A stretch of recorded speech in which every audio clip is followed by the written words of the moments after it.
Hello everybody, hope we're all doing well.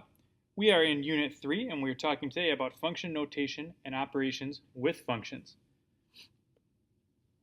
Function notation is the way that you denote exactly what you're talking about. We're going to get into problems where you're talking about more than one function at a time, so you need a way to tell the difference between the two without saying the whole function that's there. So functions are often named, assigning a letter to the equation or rule. The equation for a function can be expressed in several ways. Use the function where every member of the range is a square of the corresponding member of the domain. So, if we're talking about a function where every member of the range is the square of the domain, that means that you're talking about the equation y equals, because y is the range, the domain, which is x, squared. Now, when you get into longer functions, you're not going to want to have to write out the whole thing every single time. The two most common ways to write this function are y equals x squared, and then any letter, usually an f, with a parentheses x equals x squared. So what this is saying is that a function of x is x squared. Now that f parentheses x that we just wrote does not mean f times x.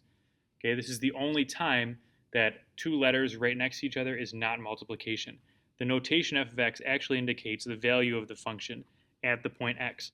An ordered pair belonging to the solution set of this function could be represented as x, f of x, or xy. So basically what we're saying is that y is the same thing as f of x. If a function g is defined as g of x equals 2x plus 15, then the expression g of negative 3 would mean we want to find the value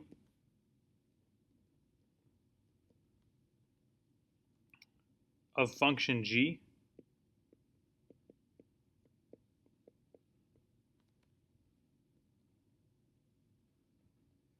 when x equals negative 3.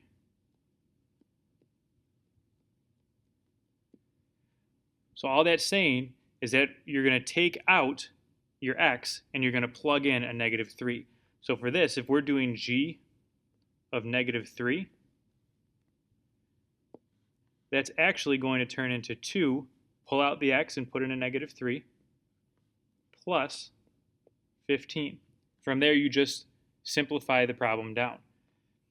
So 2 times negative 3 gives us negative 6 plus 15. And negative 6 plus 15 is just 9. So g of negative 3 is 9.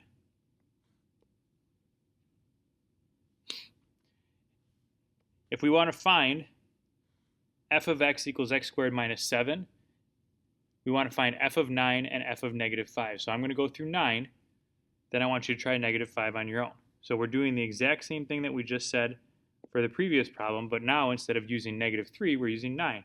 So f of 9 equals, use your parentheses, 9 squared minus 7. Well, 9 squared we know is 81 minus 7. 81 minus 7 would give us 74. So f of 9 is 74. Why don't you pause the video and give f of negative 5 a try.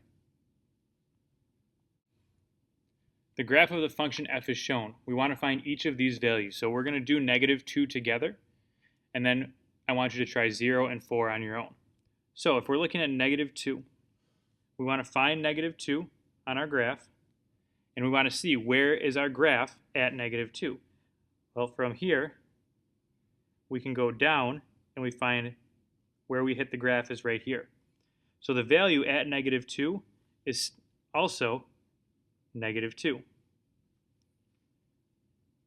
I'll actually go through 0 with you, and then you can try 4 on your own. So at 0, which is the origin right here, we want to go and find where our graph is. So we're going down again, and we end up right here, which is at negative 1, negative 2, negative 3. So f of 0 is negative 3. Try it, pause the video, and try f of 4 on your own. So, if you find positive 4 on your x-axis, they're asking you what is the y value there? What is f of x there? We need to go up, and we find that right here is where our point is. So that's at positive 1, positive 2, positive 3. So f of 4 is positive 3. Now, we want to know for how many values of x does f of x equal negative 1. This is a little bit different. Now you want to find negative 1 on the y-axis because they're saying f of x, your y value is negative 1, where our y value is negative 1 right along this line here. So how many times does that hit the graph? Well, it hits once over here, and it hits once over here. So for how many values does does f of x equal negative 1? In this case, it would be 2.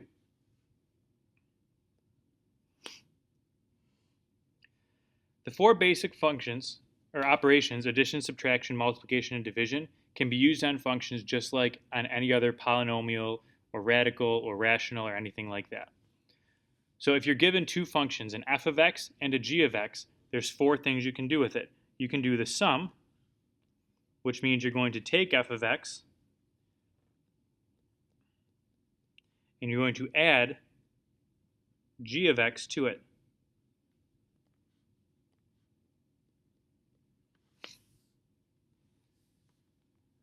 If you're subtracting them, it's the same thing. You're going to do f of x, and you're going to subtract g of x from it. But there is one thing you need to remember here. Don't forget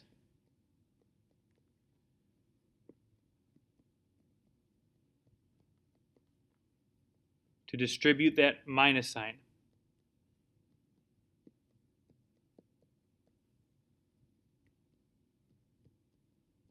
Don't forget to distribute the negative.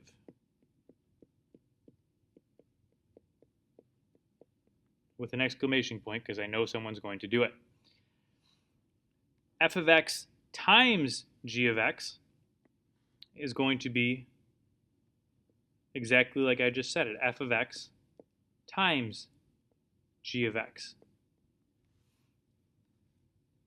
And the last one down here, f over g of x is going to be f of x divided by g of x. Or you can write it f of x divided by g of x. And for this one, you need to remember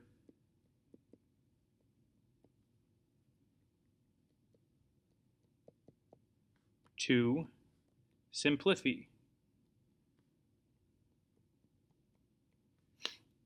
Okay, when you are doing that division problem, you're going to have to simplify if at all possible. So we're going to go through a couple examples here. The first one, we have f of x is x squared plus 4x minus 12, and g of x is x minus 2. So we're going to use those same functions for all of these. The first one we're doing is f of g of x. Sorry, f plus g of x. It's a plus in the middle there. So we want to do f of x, which is x squared plus 4x minus 12. And we want to add to that g of x, which is x minus 2. So all we did is we took our first one here, our f, and put it first. And then we took our g, our second one, and put it second, with that addition sign in the middle. From there, we're just going to simplify. So we have x squared plus 4x minus 12 plus x minus 2. Well, we have x squared. There's only one of those, so we're going to have x squared still. Then we have plus 4x plus x, which gives us a plus 5x. And then we have minus 12 minus 2, which leaves us with a negative 14. And that there is your answer. It's that simple. Next example. Problem 2 is very similar to problem 1, except for now we're going to have a minus in the middle. So we want to do our f of x again. We want to go ahead and bring this whole thing down first. So we're going to have x squared plus 4x minus 12. And now we're going to have a minus our second function, which is x minus 2. And you'll notice I put them in parentheses because we have that negative. We can't forget to distribute it. So we're going to have x squared plus 4x minus 12 here. And then we need to take this negative here and we need to distribute it to both of them. So we're going to have minus x, and then minus negative 2 is actually plus 2. And then we're going to just combine our like terms. So we have x squared, which is all by itself. We have plus 4x and minus x, which leaves us with a plus 3x. And then we have minus 12 plus 2, which leaves us with a minus 10. Okay, the important part of that problem is making sure that you distribute the negative up here. Distributing this negative is key to make sure you get to the right answer. Example 3. Same problem, but in a different order now. This time, instead of having f first, we have g first. So we're going to take our first function and bring it out in front. So we're going to have x minus 2 minus, because we have our minus sign here, our second one, which is the f this time, and we're going to bring that down as x squared plus 4x minus 12. Why don't you pause the video and go ahead and simplify that down. Okay, so we're going to go ahead and distribute this negative first before we forget. So we're going to end up with x minus 2 minus x squared minus 4x, and now it turns into a plus 12.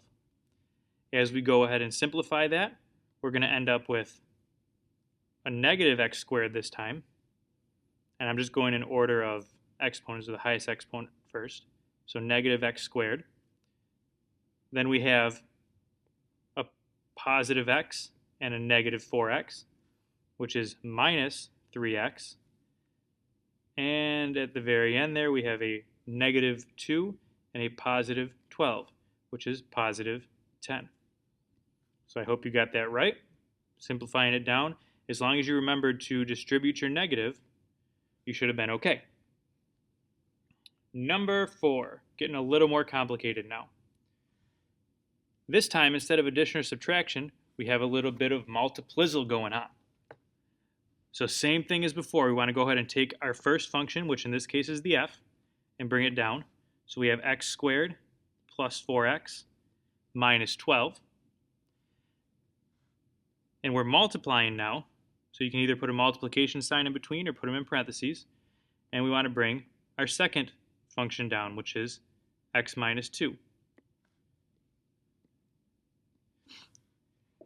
And you would go ahead and you would have to do some crazy, ridiculous foiling here, where you would do your x squared times your x squared times your negative 2. Then you would do 4x times x, and 4x times negative 2. And then you would do 12 times x and 12 times negative 2. And then you would simplify that down. I'm just going to call that ultrafoil. Ultrafoil, because there's so much to it. And we're not going to waste our time doing that because it's just multiplying things together and then simplifying. So we are not going to waste our time doing that whole thing. Normally you'll just be asked to do a monomial and a binomial, or two binomials, so you just have to do regular FOIL. Very, very rarely will you be asked to do something that has 3 terms and then something that has 2 terms, because there's just so many places you can make mistakes. Number 5, a little bit of division here. So instead of having first and second now, we have top and bottom. So the f in this case, the f of x goes on the top. So we're going to have x squared plus 4x minus 12. And then on the bottom, we're going to have our g of x, which is just x minus 2. Now this is just a rational expression. So what you would want to do is go ahead and factor that top, which in this case would be x and x. And we need things that multiply to negative 12. So we have 1 and 12. We have 2 and 6. We have 3 and 4. And we need them to get us to a positive 4. So we're going to have a positive 6 and a negative 2. Go ahead and rewrite that. X plus 6, x minus 2 over x minus 2. We're going to go ahead and simplify that down. The x minus 2's can cancel, and you're just left with x plus 6 on the top. And that is your final answer. The final example here is another division problem, but this time we have g of x on top. So we're going to have x minus 2 over our bottom, which is x squared plus 4x minus 12. Another rational expression. So you just want to go ahead and again factor the bottom, which ends up being x plus 6, x minus 2, and then cancel out whatever you can. So we have x minus 2 this time over x plus 6, x minus 2. We're going to cancel the x minus 2's, but this time on the top we're left with just a 1. So we have 1 over x plus 6. And that is your final answer. And that's my cell phone, but it's a good thing that we're at the end of the notes. So you have a wonderful afternoon.